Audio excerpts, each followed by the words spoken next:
Guys अब हम बात करते हैं नेचर ऑफ द रूट्स के बारे में। तो guys what is the meaning of nature of the root? Nature means क्या हुआ, हमारे जो भी वैल्यूज आते हैं, जो भी हमारे रूट्स आते हैं, वैल्यूज ऑफ एक्स आती है, उसको आइडेंटिफाई करना without solving the actual question कि उसका बिहेव कैसा होगा, राइट? उसको हम बोलते होते हैं नेचर ऑफ द रूट। मतलब मैं फिर से एक एग्जांपल देती हूँ। फॉर एग्जांपल अभी हमारे पास आया ये वाला क्वेश्चन, अभी अभी हमने ये सोल्व किया, राइट? तो हमने विदाउट सोल्विंग द क्वेश्चन हमें सिर्फ इसको देख के इतना ही बताना है, जो भी इसकी वैल्यूज आने वाली है, जो भी इसके रूट्स आने वाले हैं, वो हमारे कैसे होंगे। कैसे होंगे मतलब रियल होंगे, रियल नहीं होंगे, सेम होंगे या कैसे होंगे, वो हमें आइडेंटिफाई करना है। बट कंडीशन इज दैट कि इसको सोल्व नहीं करना, राइट? तो इसको कैसे हम कर सकते हैं? हमारे पास एक क्वाड्रेटिक फॉर्मूला के बीच में, जो हमने क्वाड्रेटिक फॉर्मूला अभी अभी पढ़ा है, उसके बीच में ये आइडेंटिटी होती है, कुछ ये फॉर्मूला होता है हमारे पास। इसमें से जो हमारा इसका बिहेव है वो ये आइडेंटिफाई करता है रूट के अंदर वाला, राइट? जो भी नेचर होगा रूट का वो किस पे डिपेंड करेगा? Only this thing, B square minus 4ac। सिर्फ इस चीज के ऊपर वो डिपेंड करेगी। अगर ये वाली चीज इक्वल टू 0 आती है, गाइस यहाँ पर कंडीशंस को ध्यान में रखना है। अगर ये इक्वल टू 0 आएगी तो हमारे जो भी रूट होंगे वो सेम और रियल होंगे, राइट? सेम या इक्वल और रियल होंगे। लेकिन अगर इसकी वैल्यू ग्रेटर देन 0 आ जाती है, it means it would B positive. अगर इसकी वैल्यू पॉजिटिव आती है हमारे पास, इसका मतलब क्या होगा? जो भी इसके रूट्स होंगे वो रियल होंगे प्लस डिफरेंट होंगे या डिस्टिंक्ट होंगे, राइट? और अगर इसकी वैल्यू लेस देन 0 आ जाती है, किसकी? बी स्क्वायर माइनस 4ac, जो रूट के बीच में वैल्यू होती है, राइट? अगर इसकी वैल्यू हमारे पास नेगेटिव आ जाती है इन केस, तो हम सीधा बोल देते हैं it has no real value. तो इसके पास रियल वैल्यूज, रियल रूट नहीं होंगी, राइट? तो गाइस ये कंडीशन को बहुत अच्छे से, बहुत संभाल के देखना है आपने। बी स्क्वायर माइनस 4ac अगर 0 आएगा तो पक्का इसकी जो रूट्स आने वाले हैं, एक्स की दो ऐसी वैल्यूज जो पुट करने पे 0 बना देती है। अगर वो ये 0 देता है, इसका मतलब इसके रूट पक्का सेम होंगे, मतलब इक्वल होंगे एंड सेकेंडली रियल होंगे, राइट? अगर पॉजिटिव होता है इट मींस दोनों के दोनों रूट ही रियल होंगे और डिफरेंट होंगे, सेम नहीं होंगे। एंड अगर ये नेगेटिव आ जाता है, मैंने पहले भी एक्सप्लेन किया था, अगर रूट के बीच में वैल्यू नेगेटिव आती है तो आप जनरली लिख दोगे it has no real value. For example अभी मैंने जो एग्जाम्पल दिया था, x square plus 5x plus 6, right? इसके बीच में a हमारे पास है 1, b हमारे पास है 5 एंड c हमारे पास है 6, राइट गाइस? तो यहाँ पर हम ये आइडेंटिटी में पुट करें b square, it means 5 square minus 4a into c, it would B 25 and 24 it will be 1। 1 क्या होगा? 0 से बड़ा। अगर ये 0 से बड़ा है इट मीन 0 से बड़ा पॉजिटिव, इसका मतलब इसके रूट्स क्या क्या आने वाले हैं? रियल एंड डिस्टिंक्ट,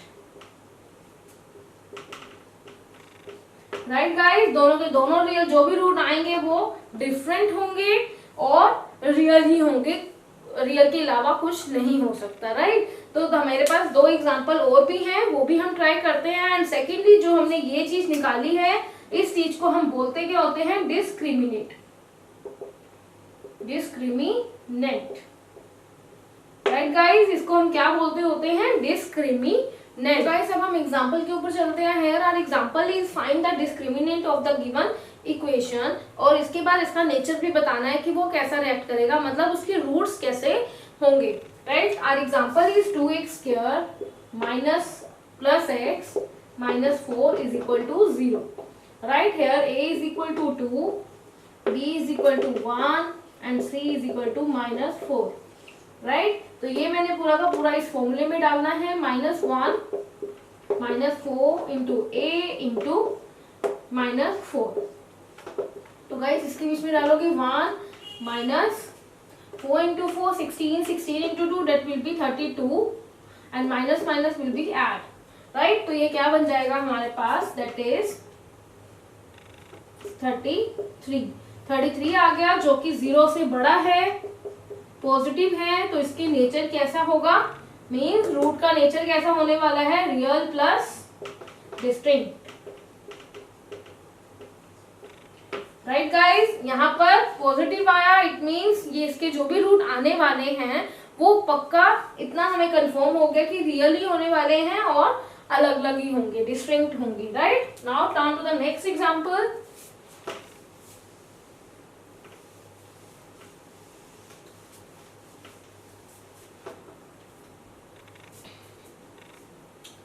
तो हमारा एग्जांपल है 2x² minus 4x plus 3 is equal to 0. Right? Here a is equal to 2, b is equal to -4 and c will be 3. तो अब मैं इसके बीच में डालूंगी -4² -4 into a into 3. राइट, यहाँ पर बन जाएगा 16 and -24. अब ये जो भी आने वाला है वो पक्का नेगेटिव आएगा क्योंकि 24 बड़ा है और 16 छोटा है, तो इट विल बी 8 माइनस का, ये लेस देन 0 हो गया। अगेन अगर ये नेगेटिव आएगा तो हम डायरेक्टली लिख देंगे no real values. Right guys, अब नेगेटिव आने पे नो रियल वैल्यूज, 0 आने के बाद इक्वल वैल्यूज होंगी 2, एंड जब भी हमारे पास पॉजिटिव आएगा तो इसके रियल और डिस्टिंक्ट रूट होंगे। Right, now turn to the next example. बहुत इंपॉर्टेंट एग्जांपल है, ये यूजुअली आ जाता है पेपर में, तो ध्यान से इसको देखना। Our example is if the root of the given equation are real and equal. Right guys, यहाँ पर उसने पहले ही मेंशन किया है कि जो भी उसके रूट आने वाले हैं वो रियल भी होंगे और इक्वल भी होंगी, then find the value of k. तो गाइज यहाँ पर सबसे पहले आप आइडेंटिफाई करो, अगर रूट इक्वल होंगे, नेचर उसका पहले ही बता दिया कि रूट दोनों के दोनों सेम होने वाले हैं, इक्वल होने वाले हैं, तो उस टाइम पे हमारी कंडीशन क्या होती है, उस टाइम पे हमें पता है जो हमारी ये कंडीशन होगी b² - 4ac it would be 0। Right, equal root तभी पॉसिबल है जब रूट के अंदर वाली वैल्यूज जो होंगी वो 0 होंगी। तो इस वैल्यू के अकॉर्डिंग ये पूरी की पूरी चीज 0 होगी क्योंकि उसने बोल दिया है कि ये दोनों रियल, जो भी रूट आने वाले हैं वो रियल और इक्वल होंगे। तो हम क्या करेंगे, इस इक्वेशन में पूरी इक्वेशन को इसके बीच में पुट करेंगे और इक्वेटिंग टू 0 रख के k की वैल्यू फाइंड करेंगे। राइट, तो हमारे पास क्वेश्चन हुआ 3k² - 3 is equal to 0.